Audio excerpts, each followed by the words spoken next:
오늘 저는 말씀, 이 본문을 통해서요, 실패를 두려워하지 않는 복음의 한 사람, 이런 제목으로 하나님 말씀을 잠시 나누도록 하겠습니다. 말씀을 나누는 서두에 퀴즈를 한번 내겠습니다. 문제입니다. 여기가 어디일까요? 유네스코에서 지정한 세계 문화유산 1호인 파르테논 신전이 있는 곳, 이곳이 어디일까요? 또요, 고대 올림픽이 시작된 곳, 올림픽의 발상지 어디일까요? 강명자 권사님, 어디게요? 우와, 맞으셨어요. 이야, 아테네가 맞습니다. 그런데 제가 왜 퀴즈를 드렸느냐 하면, 그 아테네가 바로 오늘 본문에 등장하는 아덴이라고 하는 도시이기 때문입니다. 오늘 그래서 이 아덴이라고 하는 도시에서 선교 사역을 펼쳤던 오늘 바울의 모습을 함께 살펴보면서 하나님 말씀을 통해서 은혜를 함께 나누고자 합니다. 첫 번째로요, 아덴은 철저한 우상의 도시였다고 말씀하고 있습니다. 오늘 본문 16절 상반절에 이렇게 말씀하고 있어요. 바울이 아덴에서 그들을 기다리다가 그 성에 우상이 가득한 것을 보고, 바울이 아덴에 도착해서 가장 먼저 그가 느꼈던 것은 다름 아닌 그 도시에 우상이 가득한 것, 그것을 보고 마음 가운데 주님이 주시는 그 마음, 안타까워하는 마음들이 가득 들었다는 것을 오늘 성경이 말씀하고 있는 것입니다. 아덴에는 그렇게 우상 숭배하는 것이 강했다는 것이죠. 그래서 그 아덴이 아테네라고 말씀을 드렸습니다만, 이 아테네라고 하는 이름이 어디서 왔는고 하면, 여러분들 그리스 로마 신화에서 보면 신들 가운데 제왕이 있죠. 제우스라고 있습니다. 그 제우스의 딸이 있는데 전쟁의 여신으로 불리는 제우스의 딸 아데나가 있습니다. 그래서 그 아데나라고 하는 이름에서 따온 것이 바로 아테네라는 것이죠. 그러니까 신들의 이름 가운데서 따온 지명이 아테네라는 것입니다. 그리고 그 아테네에 얼마나 우상이 많았던지 이런 말이 있을 정도였습니다. 그 도시에는 사람을 발견하는 것보다 신을 발견하기가 더 쉽다. 그와 같이 아덴은 여러 가지 많은 신전, 신상, 사당, 제단들이 즐비했던 장소였습니다. 또요, 아덴에는 우리가 잘 알고 있는 최고의 그 철학자들이 살고 있던 곳으로 유명한 도시입니다. 여러분들이 익히 많이 들어보셨을 것 같은데요, 소크라테스, 플라톤 많이 들어보셨죠? 소크라테스와 플라톤의 고향이 바로 아덴입니다. 그리고 아리스토텔레스 많이 우리가 들어봤잖아요. 그리고 오늘 본문에 등장하고 있는 에피쿠로스, 그리고 스토아 철학을 창시했다고 하는 제논이라고 하는 사람이 있는데요, 그들이 활동했던 도시가 바로 이 아덴이었다는 것입니다. 그 가운데 특별히 오늘 본문에 보면 18절 상반절에 이렇게 말씀하고 있습니다. 어떤 에피쿠로스와 스토아 철학자들도 바울과 쟁론할세. 여기 등장하는 에피쿠로스하고 스토아 철학자들이 있지 않습니까? 여러분들이 관심이 계신진 모르겠습니다만 처음 듣는 것 같더라도 잘 한번 들어봐 주십시오. 에피쿠로스와 스토아 철학자들이 있다고 했는데 두 부류의 학자들은 비슷한 점도 있지만 다른 면을 가지고 있었습니다.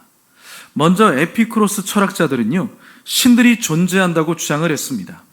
그렇지만 그들은 인간과 너무나 멀리 떨어져 있기 때문에 인간사에서 벌어지는 여러 가지 고통의 문제를 능히 해결해 줄 수 없다. 그래서 인간사에서 벌어지는 그 모든 고통의 문제를 해결받기를 원한다면, 그것에서 해방되고 구원받기를 원한다면 쾌락에 몰두해야 된다, 쾌락에 빠져야 된다라는 것을 주장했던 것입니다. 반대로요, 스토아 철학자들은 어땠느냐 하면 사람의 이성을 최고의 도덕적 판단 기준으로 삼았던 사람들입니다. 그래서 이성을 따라서 생각하고 추구하면 완벽해진다라고 생각을 했습니다. 그러면서 이 사람의 영혼도 물질에 지나지 않는다라고 주장을 했고요, 모든 것들이 다 신이 될 수 있다고 하는 범신론을 주장했던 사람들이 바로 그 스토아 철학자들이었던 것입니다. 정리해서 말하자면 이 아테네, 이 아덴이라고 하는 도시는 온갖 우상들이 가득했고요. 쾌락 만능주의, 이성 만능주의가 판을 치고 있었던, 어떻게 보면 우상 숭배의 종합 선물 세트와 같은, 우상 숭배의 온상이라고 할 수 있는 그러한 도시였다는 것입니다. 그런데 두 번째로요, 바로 그런 곳에서 바울은 혼자서 선교 사역을 감당했던 것입니다. 사도행전 17장 14절과 15절 말씀을 같이 한번 읽어보겠습니다. 형제들이 곧 바울을 내보내어 바다까지 가게 하되 실라와 디모데는 아직 거기 머물더라.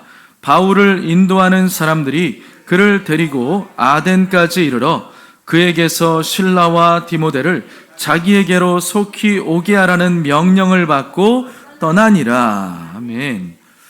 앞서 있던 베레아에서 선교를 방해하는 사람들이 있었습니다. 그들의 눈을 피해가지고 사도 바울은요, 일행들과 떨어져서 이제 혼자 배를 타고 아덴에 도착하게 되었던 것입니다. 그렇다면 잠시 아덴에서 쉬고 있으면서 일행들이 도착할 것을 기다리고 있을 수도 있었을 것입니다. 그렇죠? 더군다나 지금 사도 바울이 어떠한 일들을 겪었습니까? 앞서 있었던 지역 가운데 데살로니가나 베레아 지역에서 끝까지 사도 바울과 일행팀을 쫓아와가지고 방해 공작을 펼치는 사람들이 있었지요. 잡아가지고 급기야는 바울을 죽이고자 하는 사람들까지 있었던 것입니다. 그런 사람들의 눈을 피해가지고 밤중에 도망을 가는 경우들도 있었고, 이와 같이 배를 타고 거의 도망치듯 그 선교지에서 빠져나오는 상황들도 있었던 것입니다. 그러면 사도 바울이 얼마나 피곤했겠습니까? 사람들에게 쫓겨다닌다는 거 정말 피곤한 거죠. 선교 사역하는 것만 해도 피곤한데 사람들에게 쫓겨다니니 얼마나 피곤했겠습니까? 그렇다면 잠시 아덴에 도착했으니까 그곳에 있는 광경들을 보면서 얼마나 좋은 관광지였겠습니까? 요즘에 코로나 좀 풀리면서 많은 사람들이 유럽 다니는데 아테네 가가지고 구경하면 얼마나 좋습니까? 거기 서가지고 구경하면서 좀 쉬고 있어도 바울에게 뭐라고 할 사람 아무도 없었을 것입니다. 숨을 좀 돌리면서 그렇게 안식을 좀 취하고 있다가 일행들이 도착하면 함께 선교 사역하면 되는 것 아니겠습니까? 그렇지만 사도 바울은 복음의 열정이 불타는 사람이었습니다. 그래서 혼자 있었음에도 불구하고 쉬지 않고 계속해서 여유 부리지 않고 복음의 사역을 감당했다는 것입니다. 본문 17절 말씀 같이 읽어보실까요? 회당에서는 유대인과 경건한 사람들과 또 장터에서는 날마다 만나는 사람들과 변론하니. 아멘. 여기서 말씀하고 있는 장터라고 하는 곳이 있죠. 이 장터가 어떤 곳이냐 하면 이 당시 많은 사람들이 모여가지고 집회 장소로 쓰던지 아니면 재판 장소로 쓰던지 아니면 열린 시장으로 사용하게 되는 아고라라고 하는 광장이 있었습니다. 그 광장을 말하고 있는 것입니다.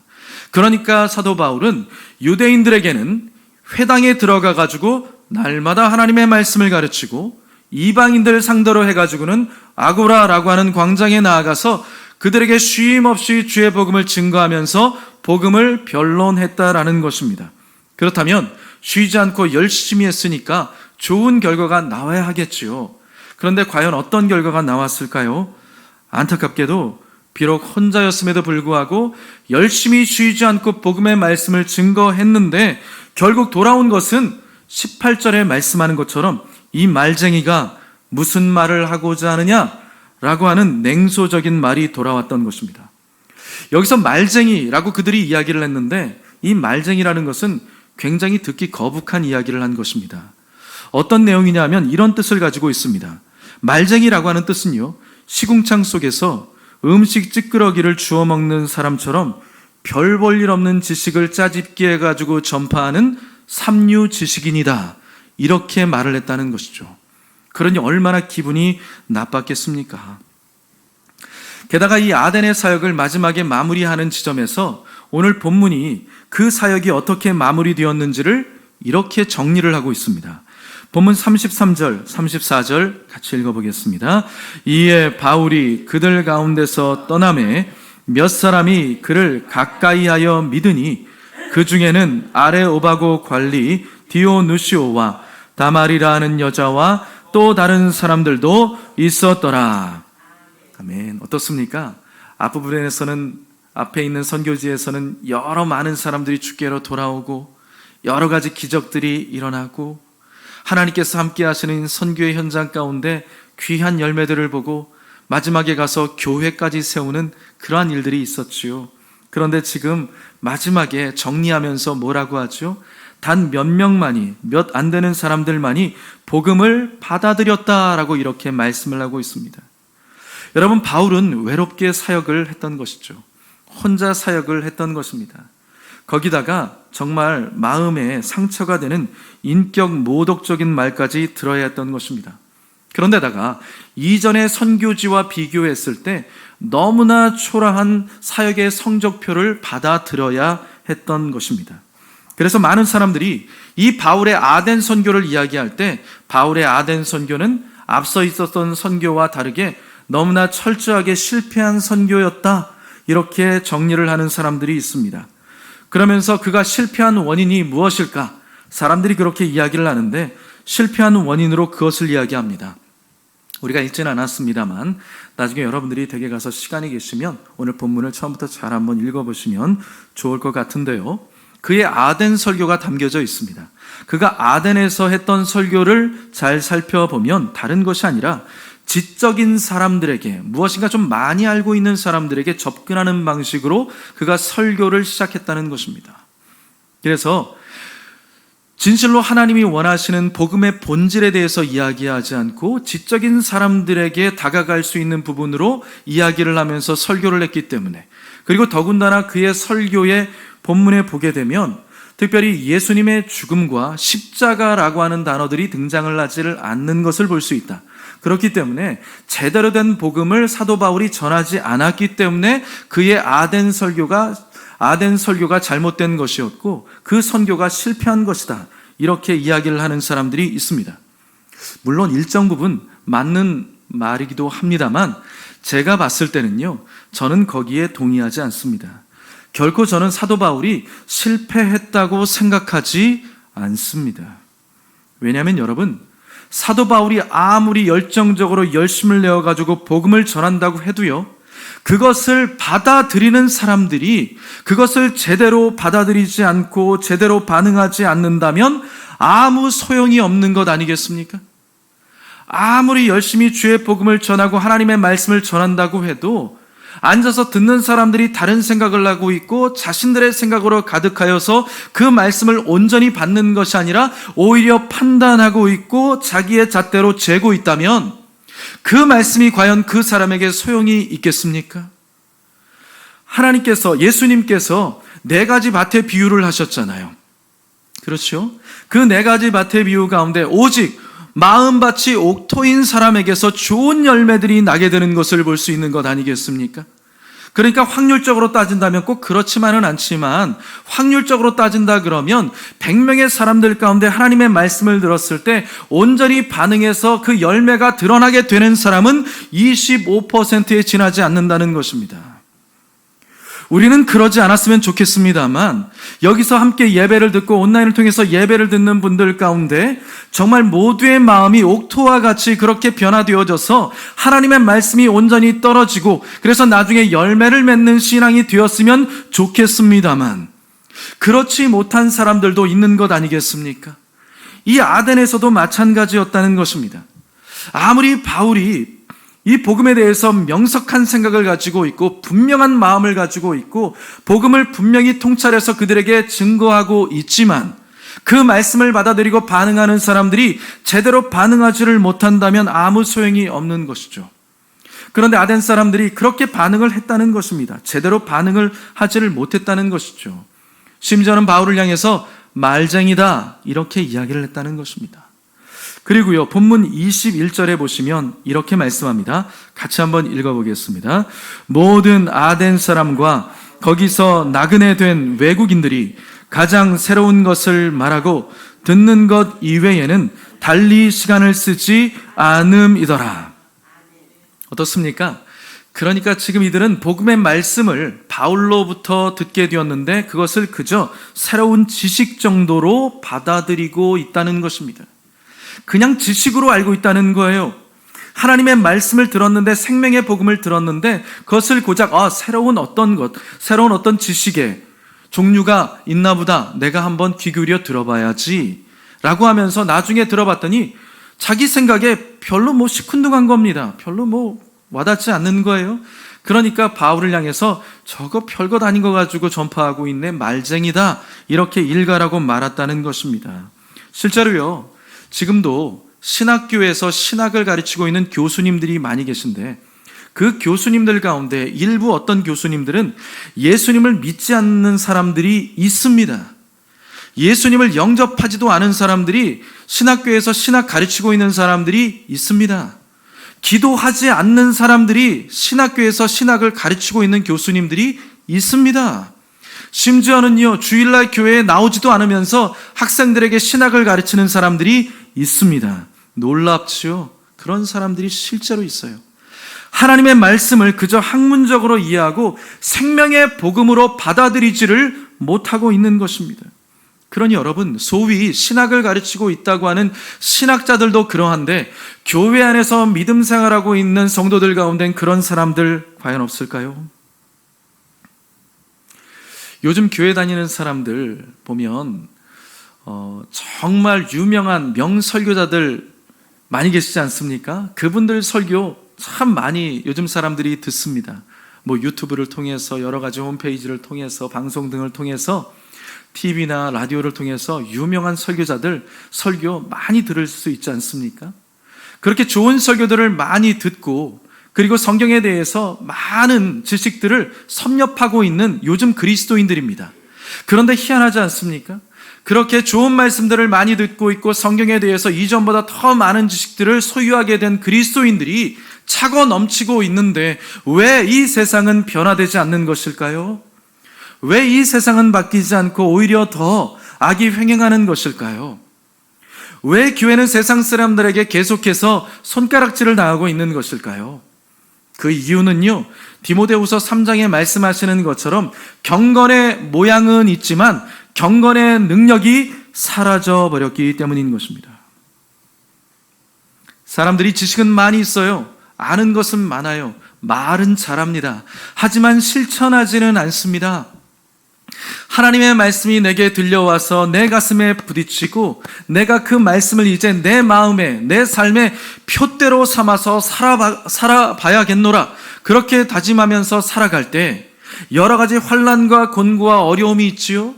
말씀 가운데 부딪히고 내 마음 가운데, 내 양심 가운데 부딪혀지는 일들이 있지요. 그것들에 대해서 과감하게 부딪히면서 믿음으로 나아가면서 하나님이 내게 주시는 그 말씀이 내 삶 가운데 체득되어지고 내 삶 가운데 육화되어져서 나아갈 때 그것이 바로 말씀이고 내 삶의 힘으로 작용할 수 있게 되는 것입니다. 그 말씀이 내 안에 살아 움직여지는 말씀으로 믿음으로 행함으로 말미암아 살아있는 진짜 믿음의 사람으로 이 세상을 살아갈 수 있다는 것이죠. 그것이 곧 말씀이 육신이 되어 우리 가운데 작동하는 힘으로 나타나게 된다는 것입니다. 그런데 요즘 사람들은 어떻습니까? 그저 말씀을 듣는 것으로 끝나버리죠. 유튜브를 통해서 예배하면서도 어떻습니까? 온전한 태도로 예배하지 않습니다. 그저 말씀 듣는 것이 예배하는 것으로 끝나버렸다, 이렇게 사람들이 안도하고 있는 것이죠. 여러분, 안도하지 마십시오. 큰일 납니다. 그것은 예배가 아닙니다. 하나님의 말씀 들었다는 것이 예배가 아니라는 겁니다.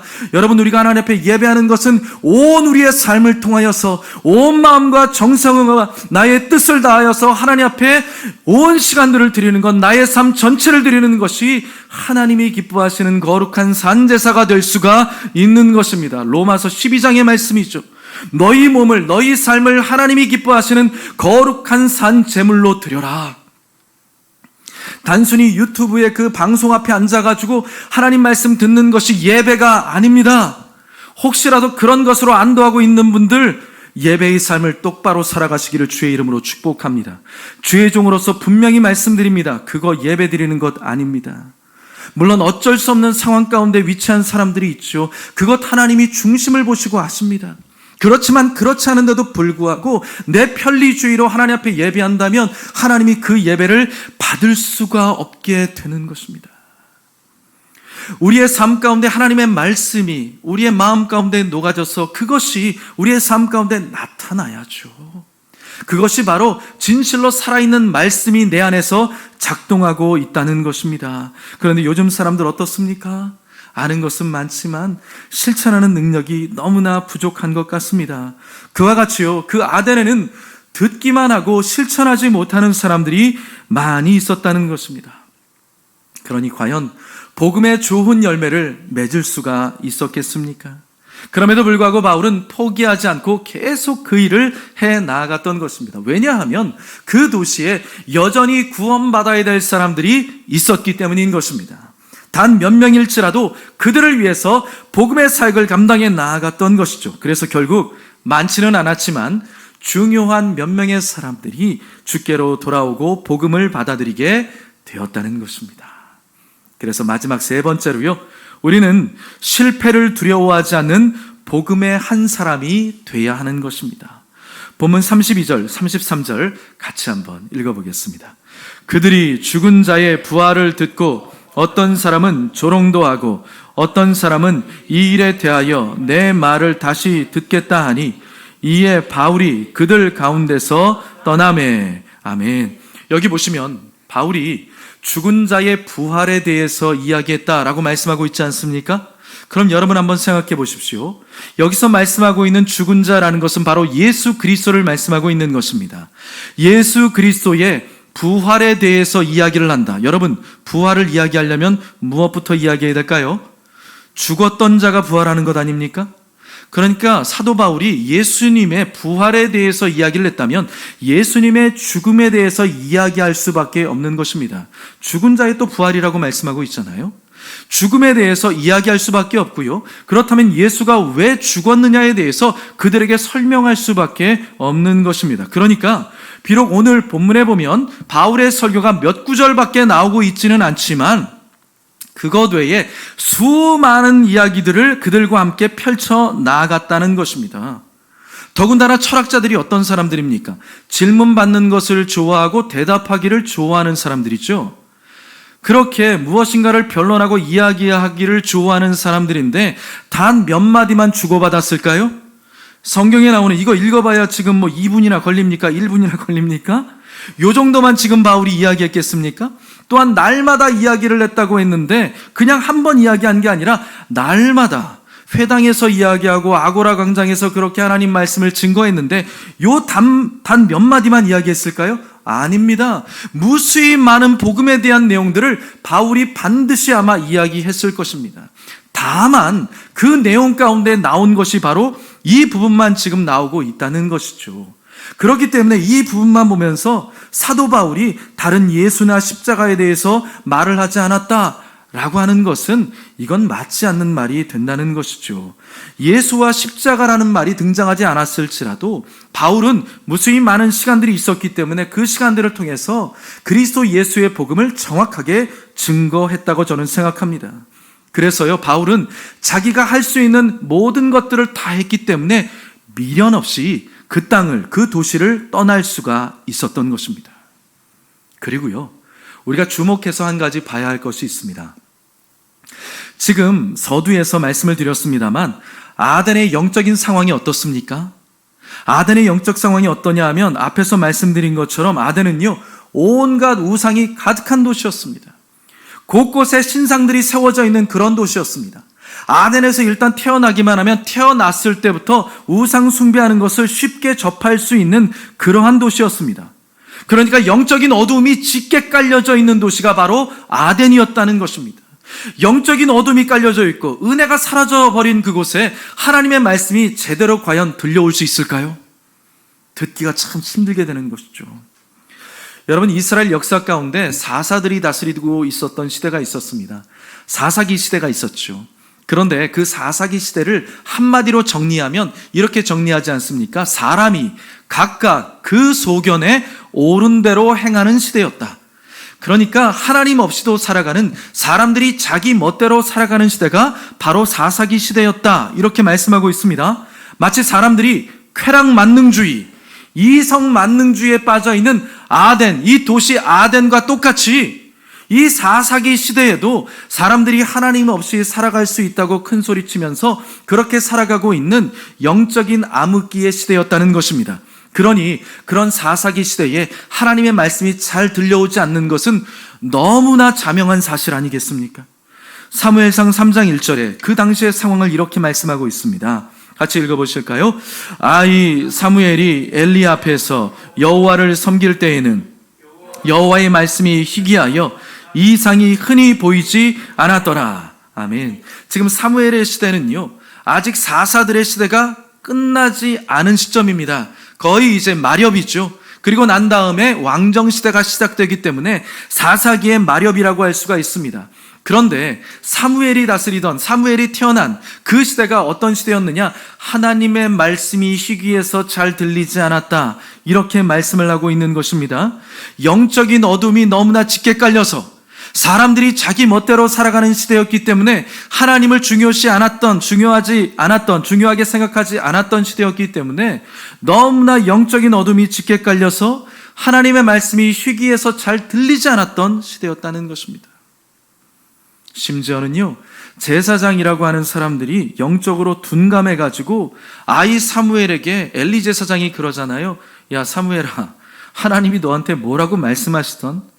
자기가 제사장이고 하나님의 말씀을 들어야 되는 사람인데 자기에게 말씀이 안 들려오니까 심지어는 어린 아이에게 하나님이 뭐라고 하시냐, 이렇게 물어보는 지경에 이르렀다는 것입니다. 종교 지도자들이 그렇게 영적으로 둔감한 시대였다는 것입니다. 더군다나 그 엘리의 제사장, 그 아들들이 있었잖아요. 제사장의 아들들은 제사장입니다. 그 이제 업을 이어가지고 하나님이 그렇게 기름 부으시니까요. 그런데 그 아들들 된 제사장들은 어떻습니까? 그 제사장들은 하나님의 성소에서, 하나님의 성전에서 온갖 부도덕한 일들을 다 저지르고 있었던 사람들이었습니다. 바로 그런 시대가 사사들이 다스리던 시대였고요. 바로 그런 도시가 아덴이었고요. 바로 그런 시대가 저와 여러분들이 살아가고 있는 지금의 이 시대라는 것입니다. 여러분, 그런 영적인 상황 가운데서 아덴 사람들이 복음을 받아들이는 것이 과연 쉬웠겠습니까? 요즘 우리 시대를 보십시오. 우리 시대요, 이전처럼 사람들이 복음을 수월하게 받아들이지를 않습니다. 여러분 해보셨는지 모르겠습니다만 밖에 나아가서 전도할 때 사람들에게 욕먹지 않으면 다행인 시대가 지금 이 시대가 된 것입니다. 그러니 여러분, 그런 상황 가운데서 혼자 외롭지만 최선을 다해서 복음을 증거하고 있는 이 사도 바울이 실패한 사람입니까? 이 사도 바울이 행했던 그 사역이 과연 실패한 사역이라고 말할 수 있을까요? 혼자였음에도 불구하고 게으르지 않고 열심을 내어서 주의 복음을 전하고 주님의 마음을 품고 그 도시를 변화시키기 위해서 날마다 회당에서 복음을 증거하고 아고라 광장에서 복음을 증거하면서 자신이 할 수 있는 최선을 다한 이 사람을 과연 실패한 사람이다, 실패한 사역이라고 말할 수 있겠습니까? 그럴 수 없는 것이죠. 오히려 제가 생각했을 때 사도 바울은요, 성공한 사람이라고 할 수가 있습니다. 왜 그렇습니까? 사도 바울은 혼자였지만 두려워하지 않았습니다. 비난 섞인 말들을 들었지만 결코 낙심하지 않았습니다. 결과가 초라해 보인다고 할지라도 결코 사도 바울은 도망가지 않았습니다. 그렇기 때문에 그 사람은 성공한 사람인 것입니다. 사랑하는 성도 여러분, 우리도 그렇게 했으면 좋겠습니다. 예수 그리스도의 복음, 그 생명의 복음을 가슴에 품고 살아가는 사람으로서 나 혼자 있게 될지라도 두려워하지 않았으면 좋겠습니다. 비난 섞인 말을 듣게 될지라도 낙심하지 않았으면 좋겠습니다. 결과가 좋게 보이지 않는다고 할지라도 도망가지 않았으면 좋겠습니다. 그래서 여러분의 인생 가운데 하나님이 인정하시는, 사람이 인정하는 것이 아니라 하나님께로부터 인정받는 진정 성공한 분들이 되시기를 주의 이름으로 축복합니다. 말씀을 정리하겠습니다. 이전보다 더 사람들이 약해지고 은혜의 농도가 옅어지고 복음에 대해 이전과 같이 반응하지 않는 시대라 할지라도 그 가운데 복음이 필요한 사람들이 반드시 있다라는 사실을 여러분들 잊지 마시고 여러분들이 있는 가정에서, 여러분들의 일터에서, 여러분들이 있는 그곳에서 비록 나 홀로일지라도, 나 혼자일지라도 복음을 품고 믿음으로 살아가는 그 한 사람, 복음의 한 사람으로 하나님 앞에 귀하게 들어 쓰임받는 저와 여러분들이 되시고 우리 교회가 되기를 주님의 이름으로 축복합니다. 기도하겠습니다.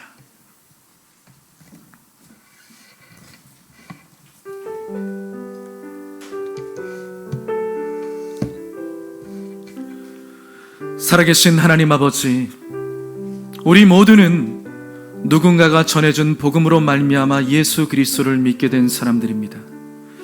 하나님, 내가 그렇게 하나님께로부터 복음의 혜택을 받고 있다면 나도 역시 비록 나 혼자일지라도 우리의 가정을 변화시키는 복음의 사람이 되게 하여 주시고 우리의 일터를 변화시키는 복음의 사람이 되게 하여 주시며 내가 있는 곳에서 변화를 일으키는 복음의 그 한 사람이 될 수 있도록 은혜를 베풀어 주시옵소서.